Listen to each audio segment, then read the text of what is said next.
Friends, today we bring you a heart-touching true story.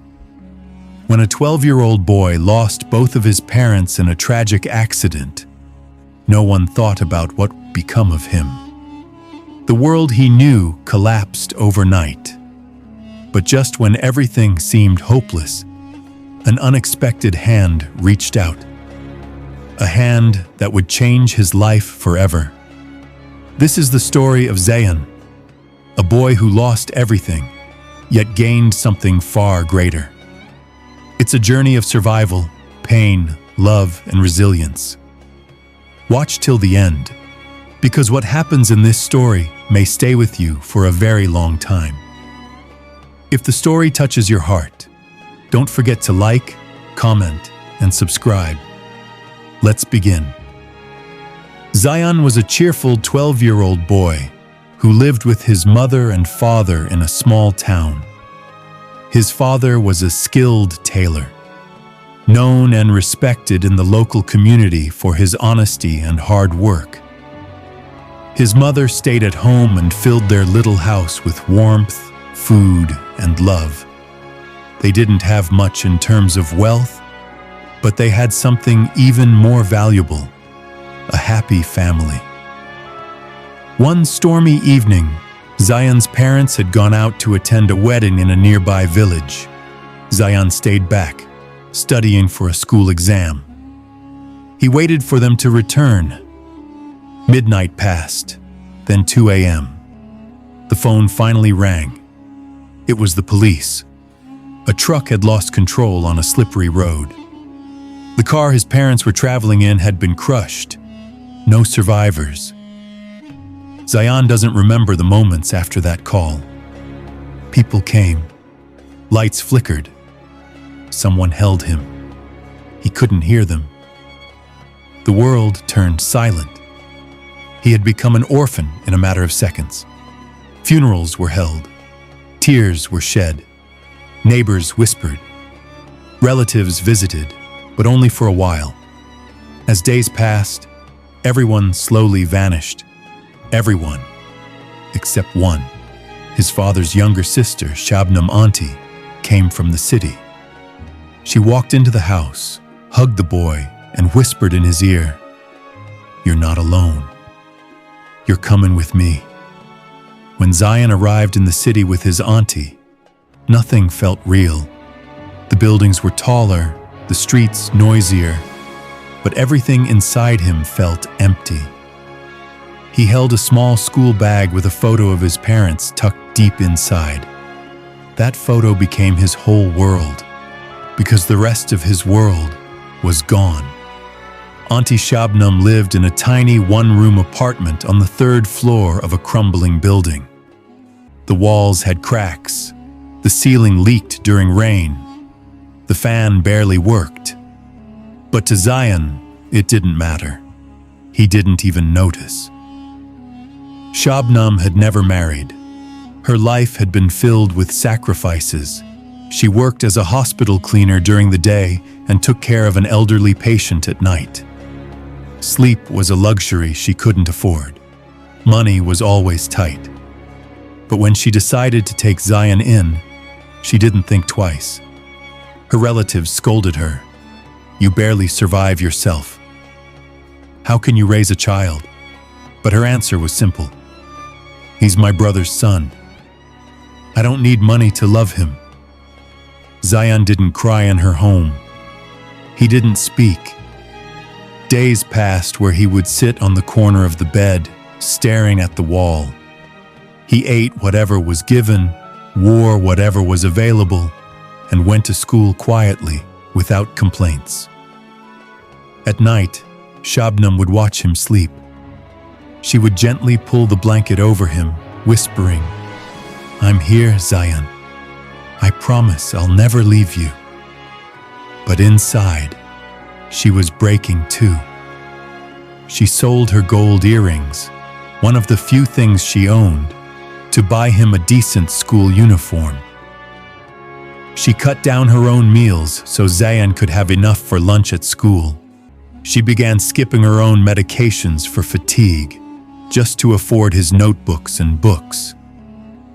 Some nights, after coming home from her night shift, she would find him curled up asleep in his uniform. He never asked for anything. Not once. And that's what hurt her the most. He was suffering in silence. One rainy afternoon, Shabnam returned home soaked in water. Her shift had run late and the buses were delayed. Her legs ached. Her clothes were dripping. She was shivering from cold and exhaustion. She opened the door and stopped. Zayan was standing in the kitchen.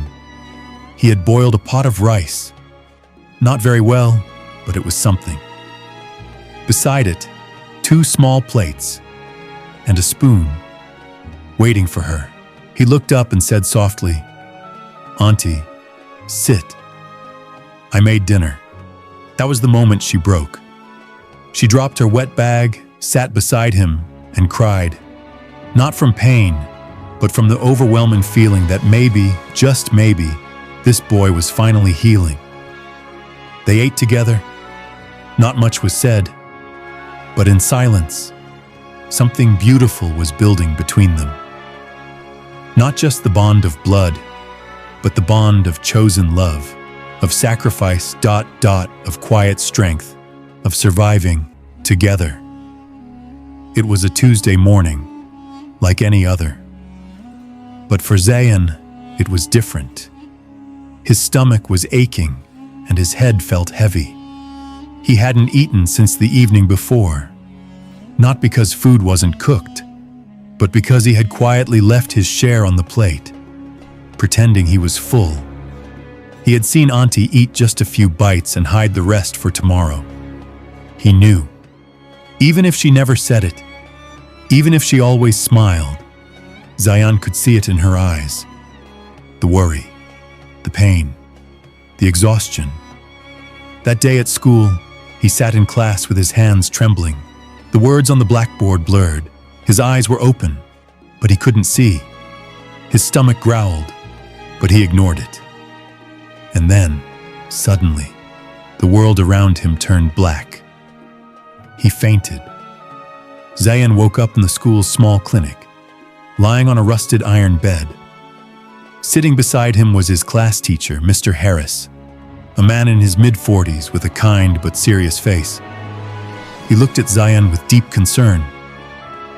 "Zayan," he said softly, "what's going on at home? Are you eating properly?" Zayan turned his face away.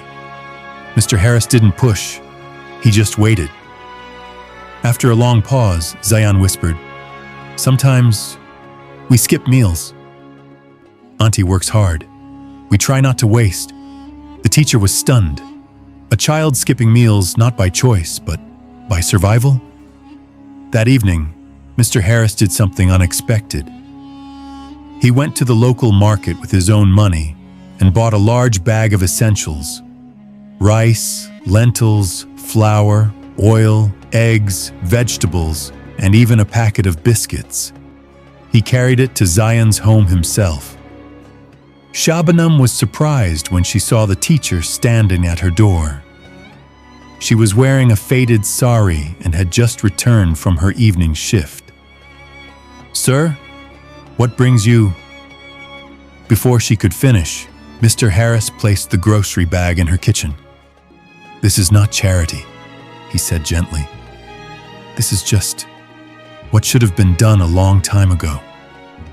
Shabnam stood frozen. Her lips trembled. "Sir, I can't repay." "You already have," he said, looking at Zayan, "by raising this boy. He's brilliant, and he deserves a chance." That night, something changed. For the first time, Shabnam didn't cry herself to sleep. For the first time, Zayan smiled. Not because life was perfect, but because someone saw their struggle and cared. The next day at school, Zayan walked up to Mr. Harris and said, "Sir, thank you. I want to study harder now. I want to make my auntie proud." Mr. Harris placed a hand on his shoulder. and you will. But remember, this world can be cruel, yes, but it also has people who care. Never forget that. From that moment, a small crack formed in the wall Zion had built around himself. Through that crack, light began to enter. It wasn't everything, but it was something. And for a boy who had once thought the world had ended, it was the beginning of a brand new chapter. Weeks had passed since Mr. Harris visited their home, but the warmth of his kindness lingered in the tiny apartment like a soft light that refused to fade. Zion began to change, not overnight, but slowly, steadily, like a flower blooming in a cracked sidewalk. He started waking up early, preparing his own school bag, ironing his second-hand uniform as neatly as he could. He even began helping Shabnam Auntie with simple chores, filling water, organizing books, and once, even sewing back a torn curtain using an old needle his father once used. At school, Mr. Harris kept a quiet watch. He saw the boy who used to sit hunched and hollow-eyed now raise his hand in class. Zion's answers were thoughtful, his eyes curious, his mind wide awake. One afternoon, Mr. Harris called him to the staff room. "Zion," he said while adjusting his glasses, "how would you feel about applying for a scholarship?" Zion looked confused. "A scholarship?" "Yes. It's for students who show academic promise but come from difficult circumstances. You qualify if you're willing to try." Zion lowered his gaze. His voice was low. "Auntie works so hard already. I don't want to trouble her with forms, papers, and interviews." Mr. Harris leaned forward and said firmly, "Zion, listen. This isn't a burden. It's an opportunity. Do you know what would make her happiest? Seeing you rise above this life. That would be the real reward for her sacrifices." That evening, Zion walked home with the scholarship form in his hand. His palms were sweaty. His heart raced. When Shabnam opened the door, she could tell something was different. "What's this, Zion?" He hesitated, then held out the form. "Auntie, my teacher thinks I can get a scholarship. It would pay for my school fees, books, even tuition, if I get it." He paused. "You won't have to work extra shifts. Maybe you can even rest a little." Tears welled up in Shabnam's eyes, but she didn't cry. She smiled, the kind of smile that comes from years of holding back pain. She cupped his face in her tired hands and said, "You're already my biggest reward. But yes, let's do this. Together." The days that followed were intense. Mr. Harris helped Zayan fill out the forms. Shabnam borrowed a neighbor's old phone to scan documents and submit them online. Zayan studied late into the night, determined to prove he was worthy. 1 week passed, then 2 dots, and then, one morning, Mr. Harris ran into Zayan's classroom with a wide grin on his face. "Zayan," he announced, "you did it. You got the scholarship." There was a moment of stunned silence, and then it hit Zayan. He had done it. He had earned his way forward. Not with luck, but with perseverance, with quiet strength, with hope stitched together by the hands of a woman who refused to give up on him. That evening, Zayan came home and found Auntie Shabnam sitting quietly, folding clothes. He dropped his bag, ran to her, and whispered in her ear, "We did it." She didn't say anything. She just hugged him, tightly, as if holding on to that moment forever. And in that tiny apartment, where the walls were still cracked, where the future had always felt so uncertain, Hope bloomed like sunlight on a stormy morning. Zion didn't just receive a scholarship. He received something far more powerful: belief. Belief that pain could lead to purpose, that broken beginnings could lead to beautiful journeys, that no dream was too big for a boy with a tired auntie and an unbreakable spirit. From the moment Zion received that scholarship, something inside him ignited, a quiet fire that burned not with pride, but with purpose. He no longer studied just to pass. He studied like his life depended on it, because in many ways, it did. Each morning began before sunrise. Zion would wake up, boil tea for Shabnam auntie, sweep the small apartment, then revise his lessons before leaving for school. He never complained.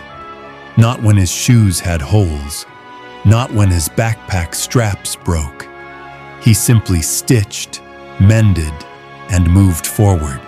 The boy who once collapsed from hunger now stood tall during morning assembly, earning praise for his discipline and sharp mind. Teachers began to notice. So did classmates. But Zion wasn't interested in attention. His only goal, to make Auntie Shabnam proud, to make the sacrifices worth it, to make the life she gave him mean something. Meanwhile, Shabnam too was changing, not just as a caregiver, but as a believer. For the first time in years, she started smiling again. She began humming old songs while cooking. She allowed herself small joys, buying Zion a second-hand dictionary, stitching his name into his school shirt, saving a few coins in a glass jar for his birthday. Zion noticed every gesture, and every time he saw her asleep on the floor after a double shift, it fueled him more. One day, he told himself, she will never have to work again. I'll make sure of it.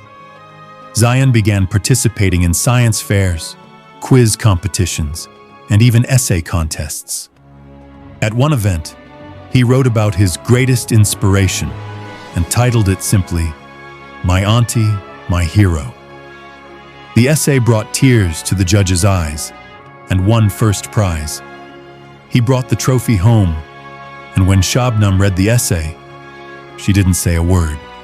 She just held the trophy close to her heart and said, "Beta, your parents would be so proud, but I can't imagine a better son." Time passed. Zion completed middle school with top honors. Then came high school. Tougher syllabus, older students, higher pressure. But he stayed grounded, disciplined, grateful. He avoided distractions, no phone, no video games. While other boys talked about cricket and movies, Zion talked about scholarships, engineering, and opportunities abroad. One day, his school counselor pulled him aside. "Zion, there's a global scholarship program accepting applications this year. It's extremely competitive, but I think you should apply." Zion hesitated, not because he doubted himself, but because he didn't want to leave Auntie behind. That night, over a simple dinner of rice and lentils, he told her everything. Shabnam listened quietly, then smiled. "You go," she said. "Fly. Don't worry about me. My world is already complete because it has you in it." The application process was intense. Essays, interviews, academic records, financial statements. Zion spent sleepless nights preparing. And then, one quiet morning, he received an email. He had been selected. Full scholarship. International university. Accommodation. Books, living expenses, all covered. Zion stared at the screen, unable to breathe. He had made it. That evening, he returned home with a printed letter. He didn't speak. He simply handed it to Shabnam. She read it slowly, then again, then one more time, and finally, she collapsed into his arms, laughing, crying, holding him like the little boy she had once rescued from silence. "You did it," she whispered. "You really did it." The neighbors heard the news. Some congratulated him. Others murmured behind closed doors, wondering how a maid's nephew could make it this far. But Zayan paid no attention because he knew where he came from, and he knew who had lifted him. As he packed his bags for a country he had only seen in magazines, he folded his parents' photo into a diary and placed Auntie Shabnam's handkerchief inside it. "I'm not going alone," he said. "They're all coming with me." The day he left for the airport, Shabnam stood at the door, waving, tears in her eyes, pride in her heart. She didn't cry out loud, but when she returned to the now empty apartment, she placed a photo of Zayan on the wall, beside the cracked clock and the flickering bulb. It was the photo of a boy who had once lost everything and found his way back through love, sacrifice, and the will to rise.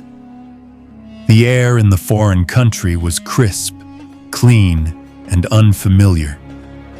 Skyscrapers touched the clouds. Public transport ran like clockwork. Cafeterias buzzed with laughter and accents Zayan had only heard on TV. But despite all the newness around him, something inside Zayan remained rooted in that tiny apartment back home. The one with the leaky ceiling, the cracked clock, and the woman who never gave up on him.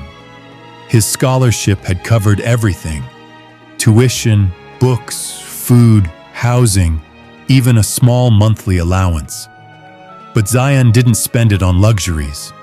Instead, he exchanged it quietly and sent a portion home every month through a money transfer app. Back in the city, Auntie Shabnam was shocked the first time she received it. "Zayan, why are you sending this? You're the one who needs money over there." Zayan simply replied, "Auntie, you gave me your life. This is just me giving you your time back."